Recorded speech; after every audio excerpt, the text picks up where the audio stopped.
Book 6, The Book of Fate. Canto 1, The Word of Fate.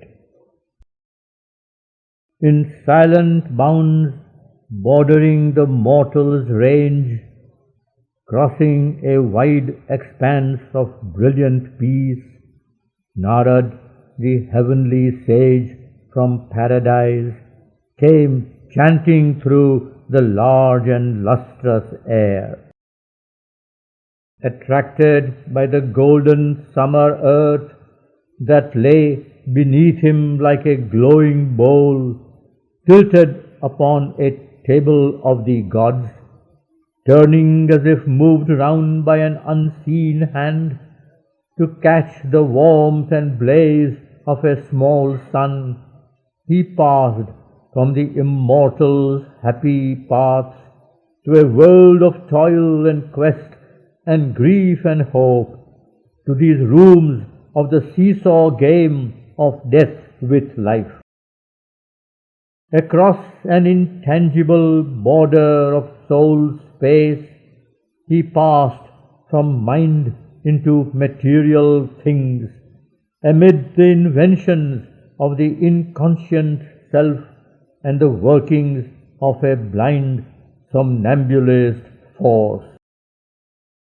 Below him, circling, burned the myriad suns. He bore the ripples of the etheric sea. A primal air brought the first joy of touch.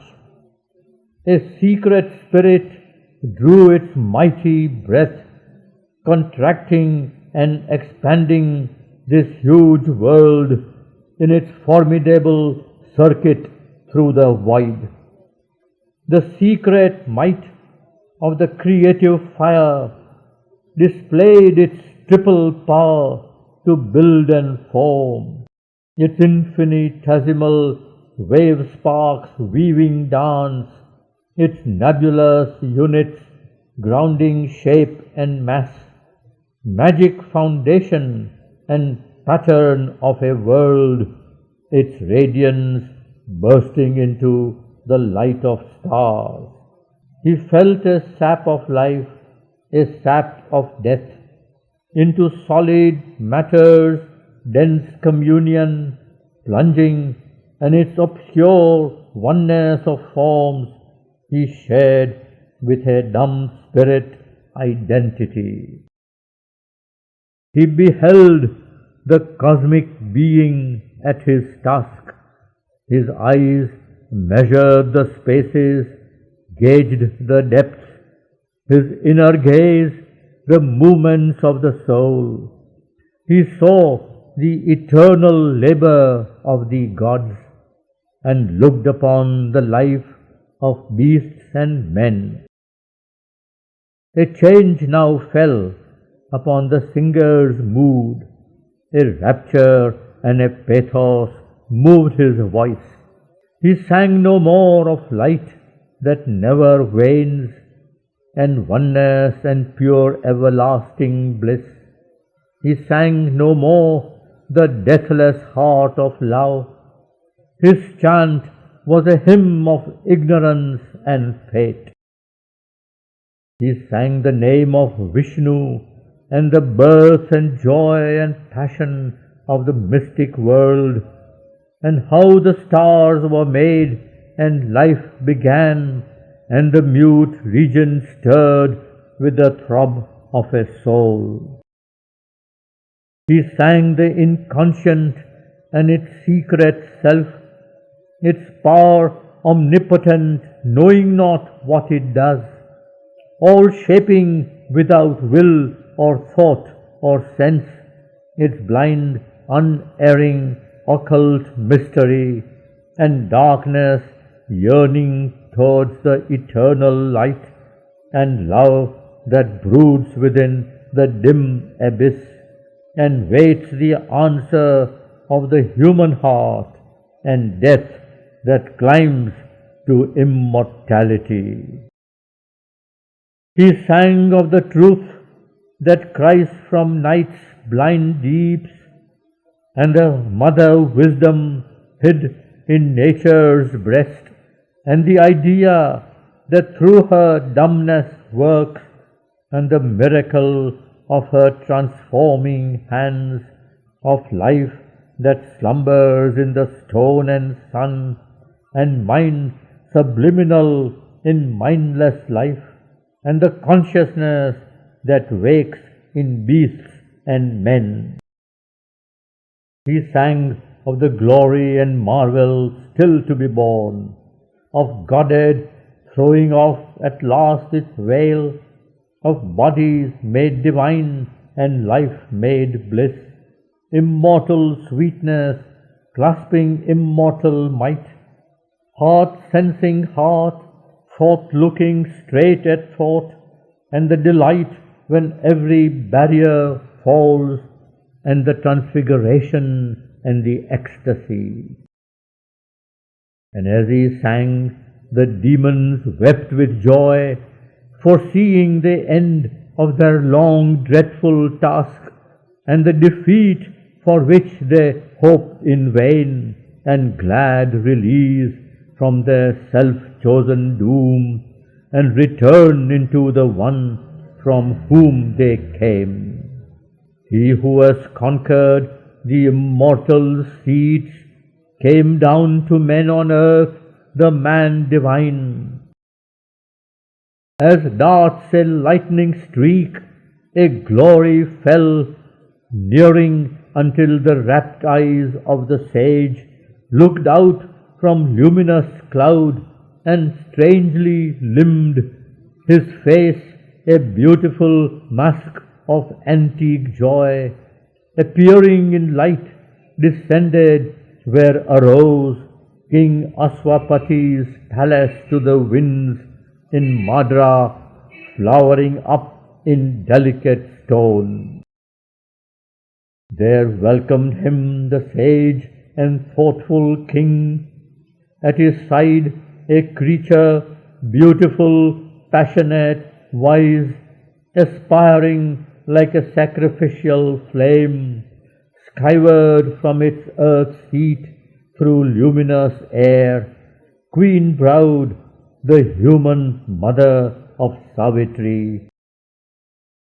There for an hour, untouched by the earth's siege, they ceased from common life and care, and sat, inclining to the high and rhythmic voice, while in his measured chant the heavenly seer spoke of the toils of men, and what the gods strive for on earth, and joy that throbs behind the marvel and the mystery of pain.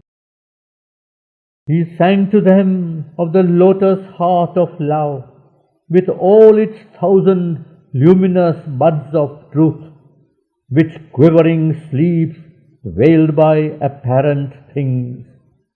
It trembles at each touch, it strives to wake, and one day it shall hear a blissful voice, and in the garden of the spouse shall bloom, when she is seized by her discovered Lord.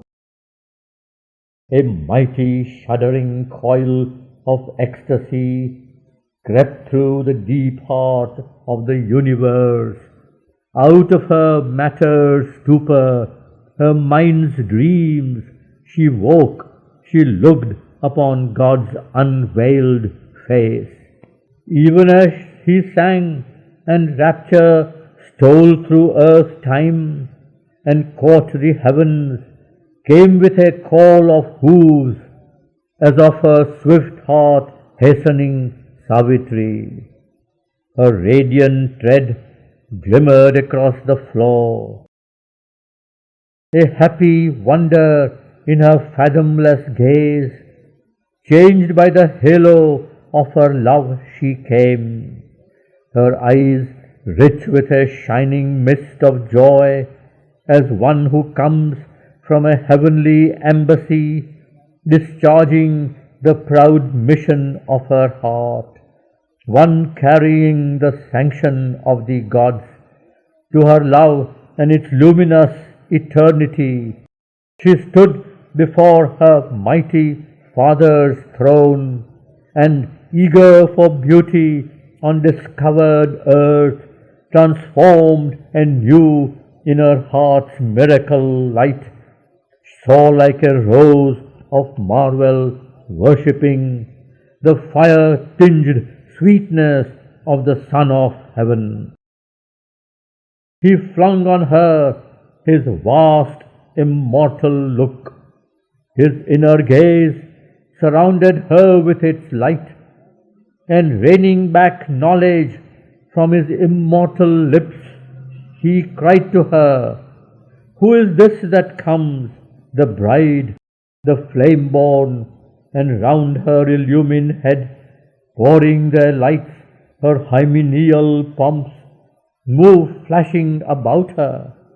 From what green glimmer of glades, retreating into dewy silences, or half-seen verge of waters moon betrayed, brings thou this glory of enchanted eyes?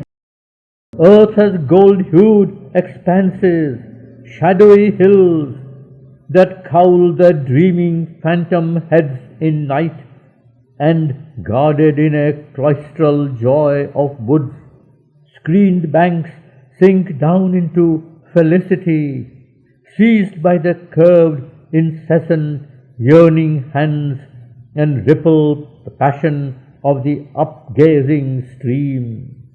Amid cool-lipped murmurs of its pure embrace, they lose their souls on beds of trembling reeds.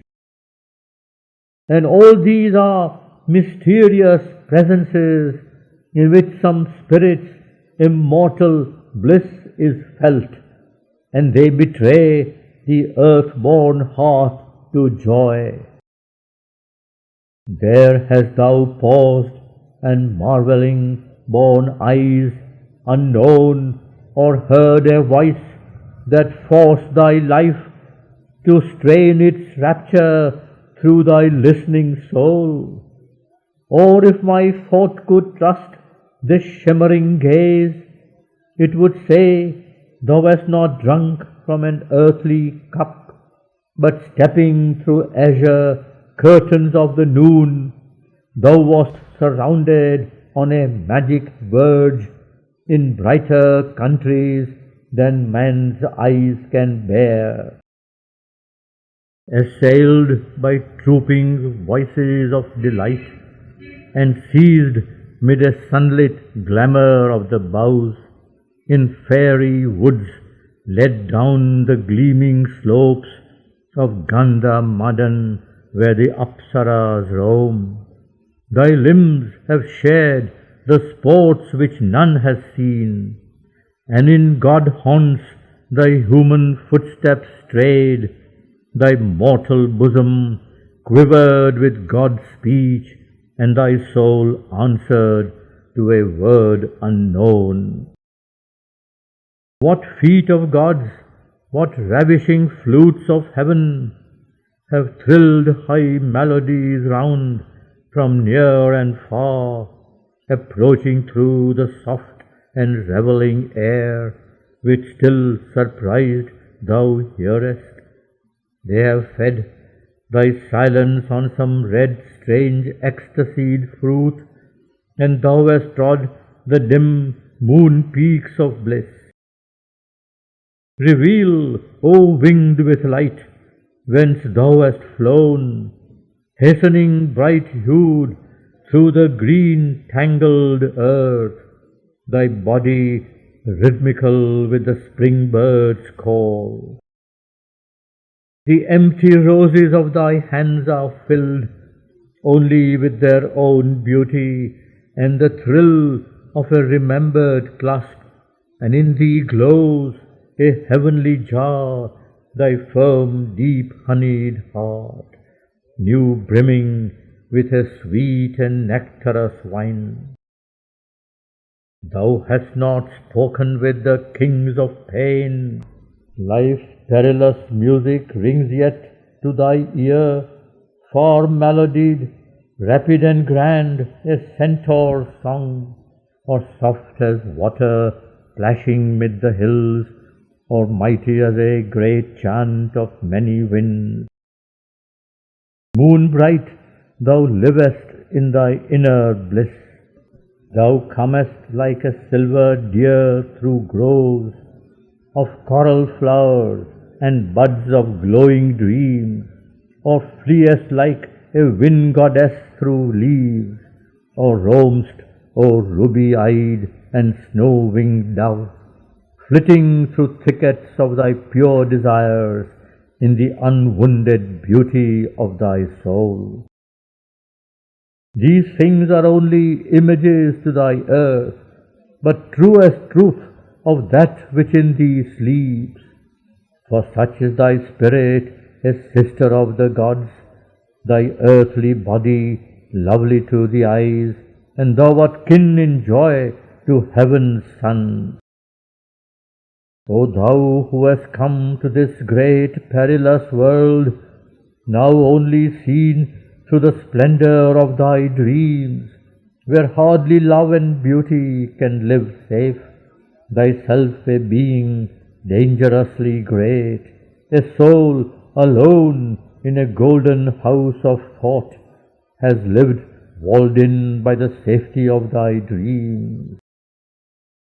On heights of happiness, leaving doom asleep, who hunts unseen the unconscious lives of men, if thy heart could live locked in thy ideal's gold, as high, as happy might thy waking be, if for all time doom could be left to sleep. He spoke, but held his knowledge back from words. As a cloud plays with lightning's vivid laugh, but still holds back the thunder in its heart, only he let bright images escape. His speech like glimmering music veiled his thoughts. As a wind flatters the bright summer air, pitiful to mortals, only to them it spoke of living beauty and of present bliss. He hid in his all-knowing mind the rest. To those who hearkened to his celestial voice, the veil heaven's pity throws on future pain, the immortal sanction seemed of endless joy. But Aswapati answered to the seer.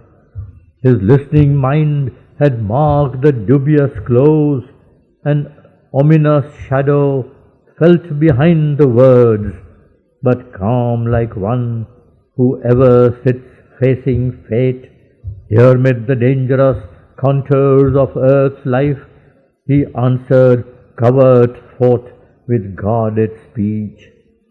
O deathless sage, who knowest all things here, if I could read by the ray of my own wish, through the carved shield of symbol images which thou hast thrown before thy heavenly mind, I might see the steps of a young godlike life, happily beginning, luminous-eyed on earth, between the unknowable and the unseen, born on the borders of two wonder worlds. It flames out symbols of the infinite and lives in a great light of inner suns. For it has read and broken the wizard seals, it has drunk of the immortal's wells of joy, it has looked across the jewel bars of heaven, it has entered the aspiring secrecy, it sees beyond terrestrial common things and communes with the powers that build the worlds, till through the shining gates and mystic streets of the city of lapis lazuli and pearl, proud deeds step forth, a rank and march of gods.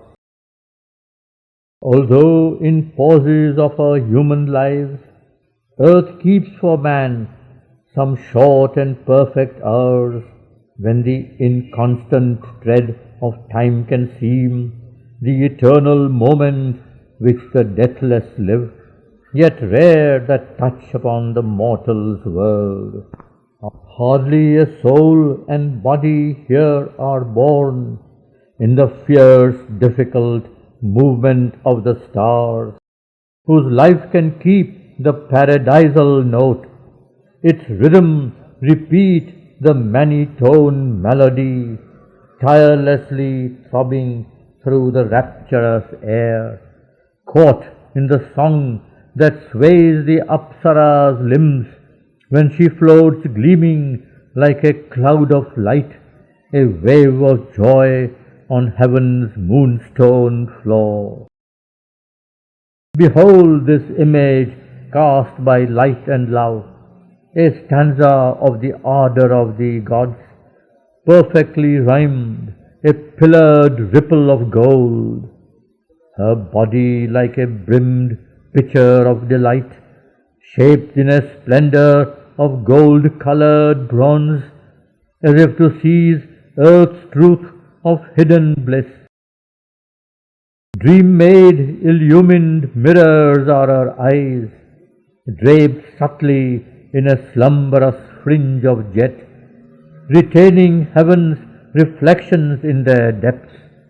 Even as her body, such is she within.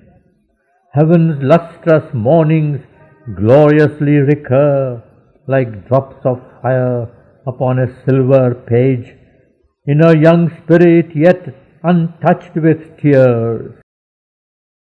All beautiful things eternal seem and new to virgin wonder in her crystal soul. The unchanging blue reveals its spacious thought.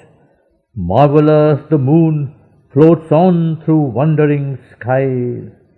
Earth's flowers spring up and laugh at time and death, the charmed mutations of the enchanter life race like bright children past the smiling hours.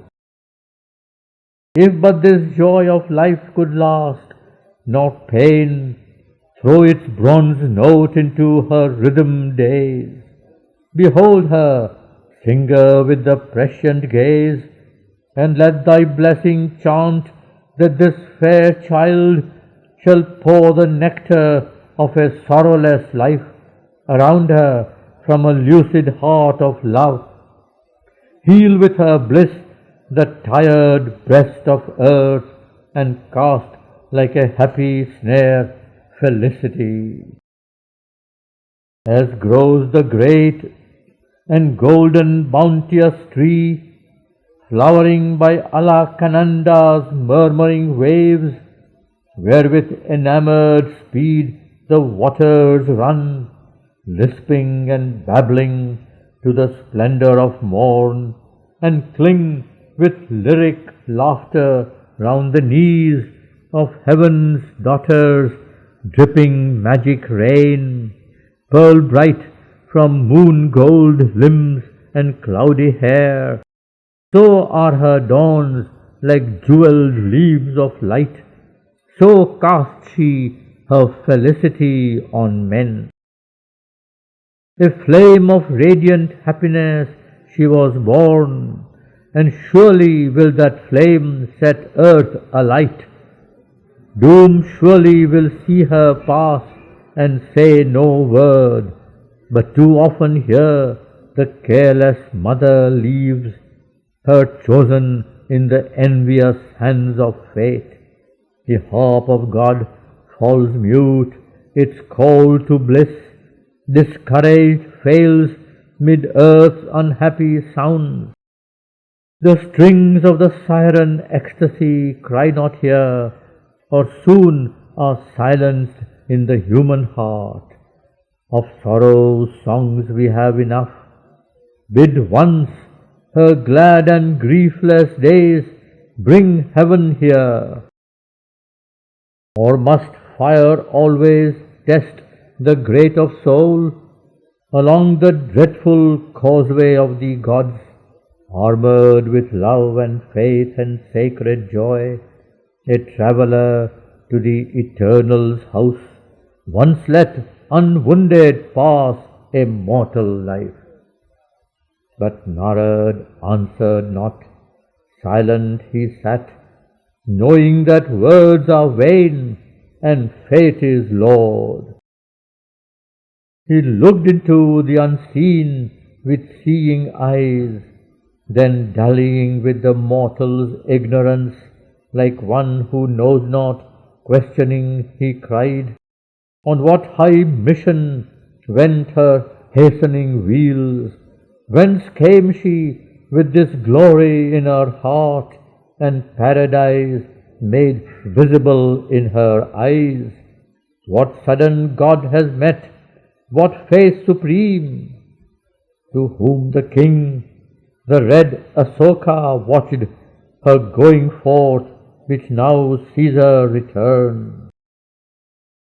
Risen into an air of flaming dawn, like a bright bird tired of her lonely branch, to find her own Lord, since to her on earth he came not yet, this sweetness wandered forth, cleaving her way with the beat of her rapid wings.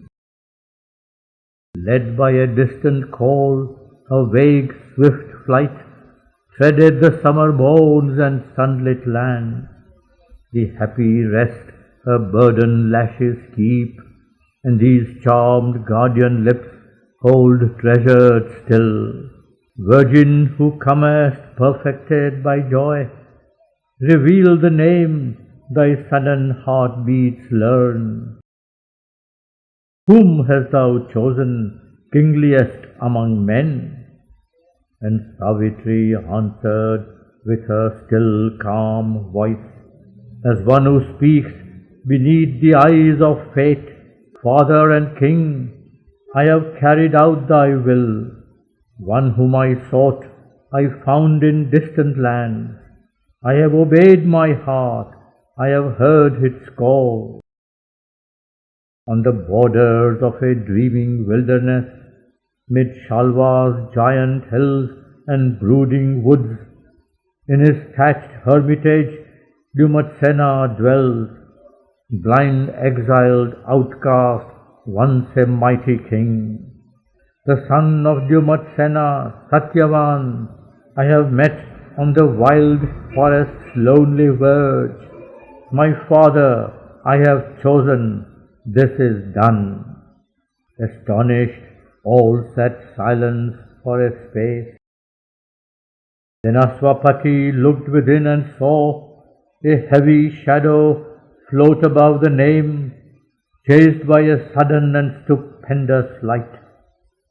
He looked into his daughter's eyes and spoke, Well hast thou done, and I approve thy choice. If this is all, then all is surely well. If there is more, then all can still be well. Whether it seem good or evil to men's eyes, only for good the secret will can work. Our destiny is written in double terms. Through nature's contraries we draw nearer God. Out of the darkness we still grow to light. Death is our road to immortality. Cry woe, the world's lost voices wail, yet conquers the eternal good at last. Then might the sage have spoken, but the king in haste broke out and stayed the dangerous word. O singer of the ultimate ecstasy, lend not a dangerous vision to the blind, because by native right thou hast seen clear. Impose not on the mortal's tremulous breast the dire ordeal that foreknowledge brings. Demand not now the Godhead in our acts. Here are not happy peaks the heaven nymphs roam, or Kailas or Vaikuntha's starry stair. Abrupt, jagged hills only the mighty climb are here where few dare even think to rise. Far voices call down from the dizzy rocks, till slippery precipitous are the paths. Too hard the gods are with man's fragile race. In their large heavens they dwell exempt from fate, and they forget the wounded feet of man, his limbs that faint beneath the whips of grief, his heart that hears the tread of time and death. The future's road is hid from mortal sight. He moves towards a veiled and secret face. To light one step in front is all his hope, and only for a little strength he asks to meet the riddle of his shrouded fate. Awaited by a vague and half-seen force, aware of danger to his uncertain hours, he guards his flickering yearnings from her breath. He feels not when the dreadful fingers close around him with the grasp none can elude. If thou canst loose her grip, then only speak. Perhaps from the iron snare there is escape. Our mind perhaps deceives us with its words and gives the name of doom to our own choice. Perhaps the blindness of our will is fate. He said, and Narad answered not the king. But now the queen, alarmed, lifted her voice. O seer, thy bright arrival has been timed to this high moment of a happy life. Then let the speech benign of griefless fears confirm the blithe conjunction of two stars, and sanction joy with thy celestial voice. Here drag not in the peril of our thoughts. Let not our words create the doom they fear. Here is no cause for dread, no chance for grief, to raise her ominous head and stare at love. A single spirit in a multitude, happy is Satyavan mid earthly men, whom Savitri has chosen for her mate, and fortunate the forest hermitage, where leaving her palace and riches and a throne, my Savitri will dwell and bring in heaven. Then let thy blessing put the immortal seal on these bright lives' unstained felicity, pushing the ominous shadow from their days. Too heavy falls a shadow on man's heart. It dares not be too happy upon earth. It dreads the blow, dogging too vivid joys, a lash unseen in fate's extended hand, the danger lurking in fortune's proud extremes, and irony in life's indulgent smile, and trembles at the laughter of the gods. Or if crouches unseen a panther doom, if wings of evil brood above that house, then also speak, that we may turn aside and rescue our lives from hazard of wayside doom and chance entanglement of an alien fate. And Narad slowly answered to the queen, what help is in prevision to the driven, Safe doors cry opening near, the doomed pass on. A future knowledge is an added pain, a torturing burden and a fruitless light on the enormous scene that fate has built. The eternal poet, universal mind, has paged each line of his imperial act. Invisible the giant actors dread, and man lives like some secret player's mask. He knows not even what his lips shall speak, for a mysterious power compels his steps, and life is stronger than his trembling soul. None can refuse what the stark force demands. Her eyes are fixed upon her mighty aim. No cry or prayer can turn her from her path. He has leaped an arrow from the bow of God.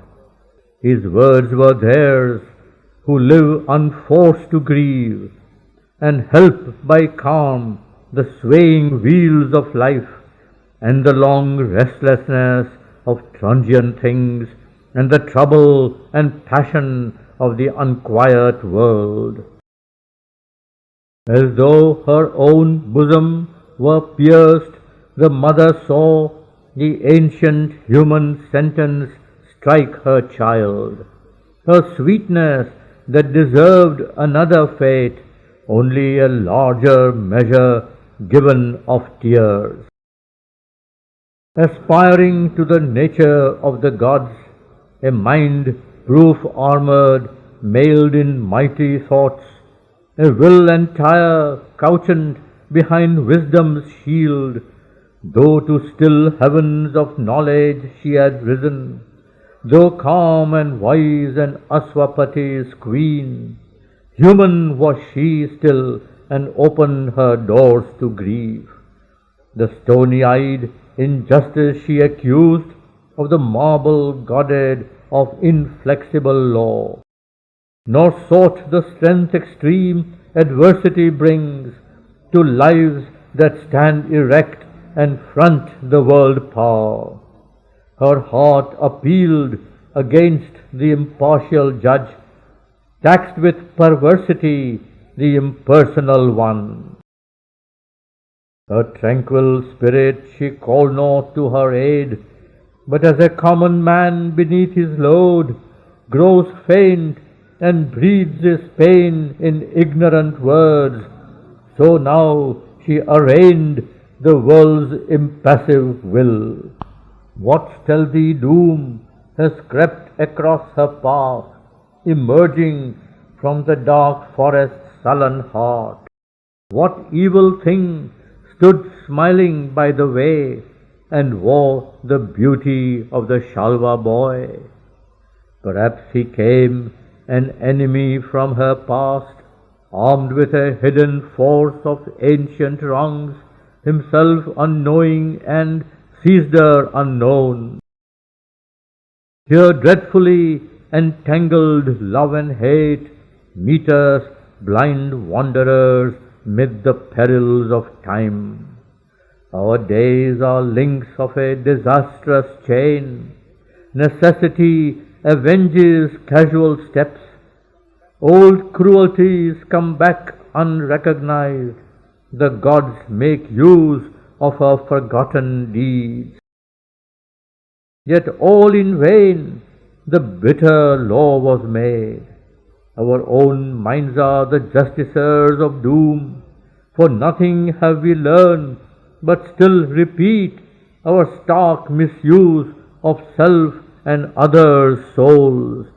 There are dire alchemies of the human heart, and fallen from his ethereal element, love darkens to the spirit of nether gods. The dreadful angel, angry with his joys, woundingly sweet he cannot yet forego, is pitiless to the soul his gaze disarmed. He visits with his own pangs his quivering prey, forcing us to cling enamored to his grip, as if in love with our own agony. This is one poignant misery in the world, and grief has other lassos for our life. Our sympathies become our torturers.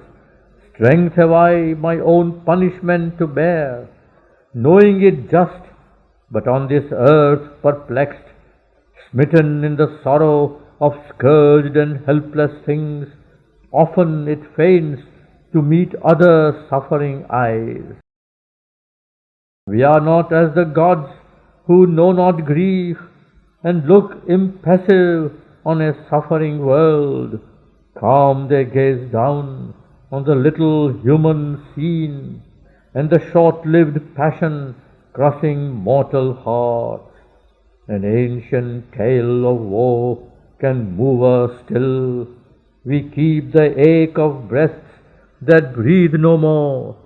We are shaken by the sight of human pain and share the miseries that others feel. Ours not the passionless lids that cannot age. Too hard for us is heaven's indifference. Our own tragedies are not enough for us. All pathos and all sufferings we make ours. We have sorrow for a greatness passed away, and feel the touch of tears in mortal things. Even a stranger's anguish rends my heart, and this, O Narad, is my well-loved child. Hide not from us our doom, if doom is ours. This is the worst and unknown face of fate, a terror ominous, mute, felt more than seen, behind our seat by day, our couch by night, a fate lurking in the shadow of our hearts, the anguish of the unseen that waits to strike. To know is best, however hard to bear.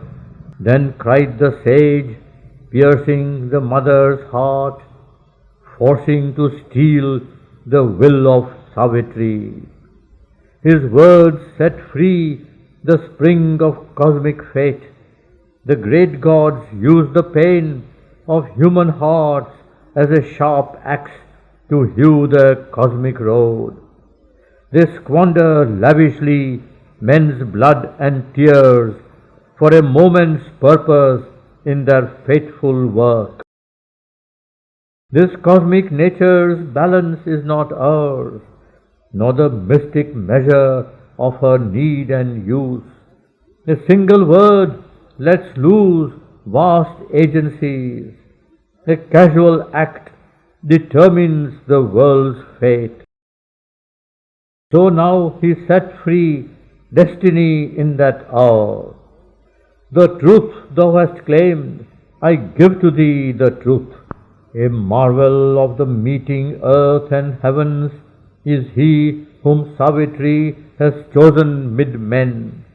His figure is the front of nature's march. His single being excels the works of time. A sapphire cutting from the sleep of heaven, delightful is the soul of Satyavan. A ray out of the rapturous infinite, a silence waking to a hymn of joy. A divinity and kingliness gird his brow. His eyes keep a memory from a world of bliss. As brilliant as a lonely moon in heaven, gentle like the sweet bud that spring desires, pure like a stream that kisses silent banks, he takes with bright surprise spirit and sense. A living knot of golden paradise, a blue immense, he leans to the longing world, time's joy borrowed out of eternity, a star of splendor or a rose of bliss. In him soul and nature, equal presences, balance and fuse in a wide harmony. The happy in their bright ether have not hearts more sweet and true than this of mortal make, that takes all joy as the world's native gift, and to all gives joy as the world's natural right. His speech carries a light of inner truth, and a large-eyed communion with the power in common things has made veilless his mind, a seer in earth shapes of garbless deity. A tranquil breadth of sky, windless and still, watching the world like a mind of unplumbed thought, a silent space, musing and luminous, uncovered by the morning to delight, a green tangle of trees upon a happy hill, made into a murmuring nest by southern winds. These are his images and parallels, his kin in beauty and in depth his peers. A will to climb lifts a delight to live, heaven's height companion of earth's beauty's charm, an aspiration to the immortal's air, lain on the lap of mortal ecstasy. His sweetness and his joy attract all hearts to live with his own in a glad tenancy.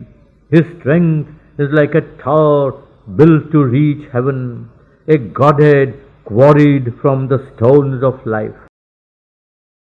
O loss, if death into its elements, of which his gracious envelope was built, shatter this vase before it breathes its sweets, as if earth could not keep too long from heaven, a treasure thus unique, loaned by the gods, a being so rare, of so divine a make. In one brief year, when this bright hour flies back, and perches careless on a branch of time, this sovereign glory ends heaven lent to earth, this splendor vanishes from the mortal sky. Heaven's greatness came, but was too great to stay. 12 swift-winged months are given to him and her. This day returning, Satyavan must die. A lightning bright and nude, the sentence fell. But the queen cried, vain then can be heaven's grace.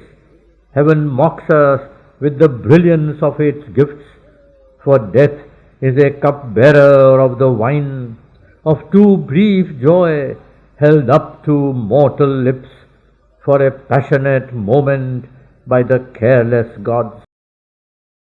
But I reject the grace and the mockery. Mounting thy car, go forth, O Savitri, and travel once more through the peopled lands. Alas, in the green gladness of the woods, thy heart has stooped to a misleading call.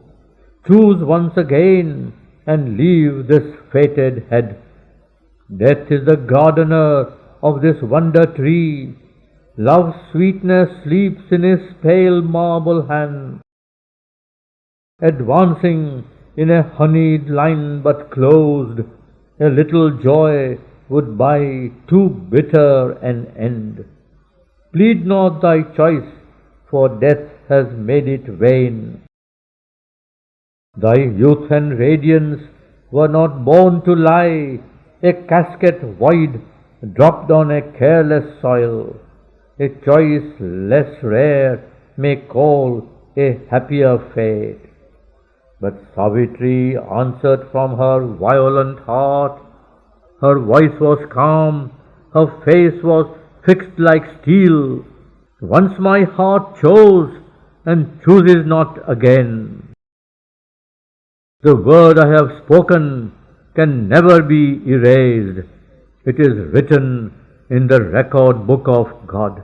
The truth once uttered from the earth's air effaced, by mind forgotten, sounds immortally forever in the memory of time. Once the dice fall, thrown by the hand of fate, in an eternal moment of the gods, my heart has sealed its troth to Satyavan. Its signature adverse fate cannot efface. Its seal not fate nor death nor time dissolve. Those who shall part, who have grown one being within, death's grip can break our bodies, not our souls. If death take him, I too know how to die. Let fate do with me what she will or can. I am stronger than death and greater than my fate. My love shall outlast the world. Doom falls from me, helpless against my immortality. Fate's law may change, but not my spirit's will. An adamant will, she cast her speech like bronze. But in the queen's mind, listening, her words rang like the voice of a self-chosen doom, denying every issue of escape. To her own despair, answer the mother made, as one she cried, who in her heavy heart labors amid the sobbing of her hopes to wake a note of help from sadder strings. O child, in the magnificence of thy soul, dwelling on the border of a greater world and dazzled by the superhuman thoughts, thou lendst eternity to a mortal hope.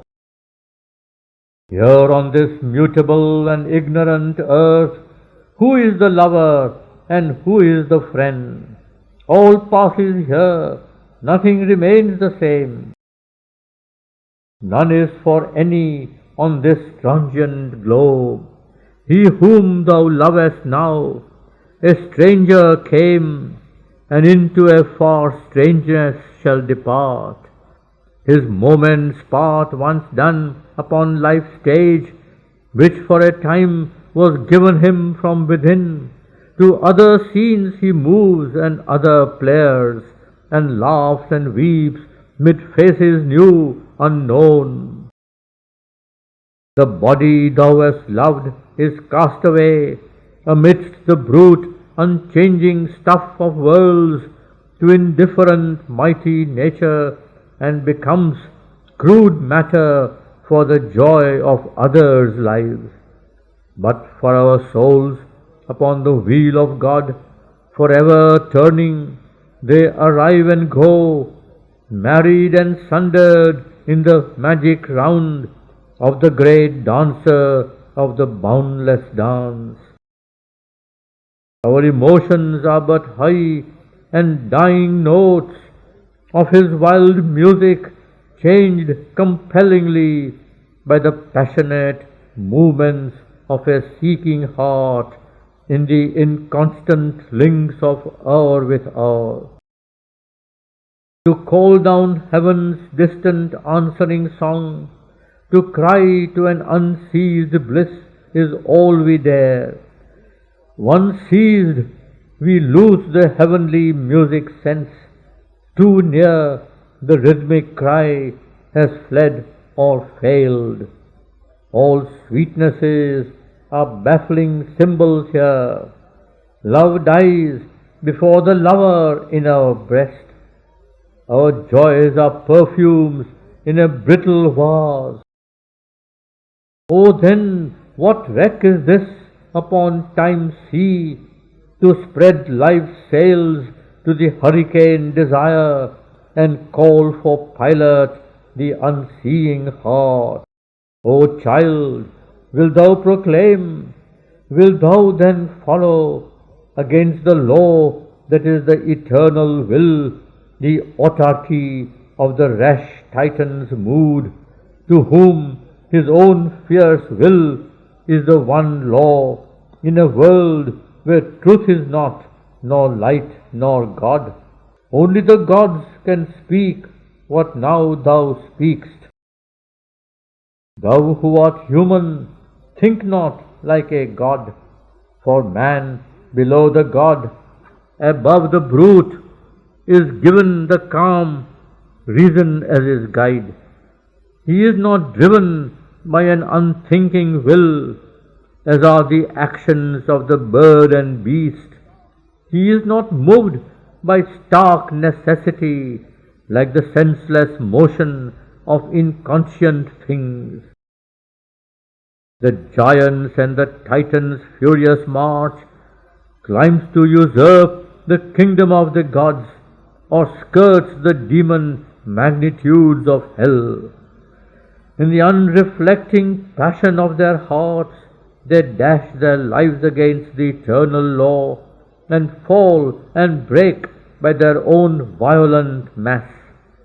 The middle path is made for thinking man, to choose his steps by reason's vigilant light, to choose his path among the many paths is given him, for each his difficult goal, hewn out of infinite possibility. Leave not thy goal to follow a beautiful face. Only when thou hast climbed above thy mind and lived in the calm vastness of the One, can love be eternal in the eternal bliss, and love divine replace the human tie. There is a shrouded law, an austere force. It bids thee strengthen thy undying spirit. It offers its severe benignancies of work and thought and measured grave delight, as steps to climb to God's far secret height. Then is our life a tranquil pilgrimage, each year a mile upon the heavenly way. Each dawn opens into a larger light. Thy acts are thy helpers, all events are signs. Waking and sleep are opportunities given to thee by an immortal power. So canst thou raise thy pure, unvanquished spirit, till spread to heaven in a wide vesper calm, indifferent and gentle as the sky, it greatens slowly into timeless peace. But Savitri replied with steadfast eyes, my will is part of the eternal will. My fate is what my spirit's strength can make. My fate is what my spirit's strength can bear. My strength is not the Titan's, it is God's. I have discovered my glad reality beyond my body in another's being. I have found the deep, unchanging soul of love. Then how shall I desire a lonely good, or slay, aspiring to white vacant peace, the endless hope that made my soul spring forth out of its infinite solitude and sleep? My spirit has glimpsed the glory for which it came, the beating of one vast heart in the flame of things, my eternity clasped by his eternity, and tireless of the sweet abysms of time, the possibility always to love. This is first, last joy, and to its throb the riches of 1,000 fortunate years are poverty. Nothing to me are death and grief, or ordinary lives and happy days. And what to me are common souls of men, or eyes and lips that are not Satyavans? I have no need to draw back from his arms and the discovered paradise of his love, and journey into a still infinity. Only now for my soul in Satyavan I treasure the rich occasion of my birth. In sunlight and a dream of emerald ways I shall walk with him like gods in paradise. If for a year, that year is all my life, and yet I know this is not all my fate, only to live and love a while and die. For I know now why my spirit came on earth, and who I am, and who he is I love. I have looked at him from my immortal self. I have seen God smile at me in Satyavan. I have seen the eternal in a human face. Then none could answer to her words. Silent they sat and looked into the eyes of fate.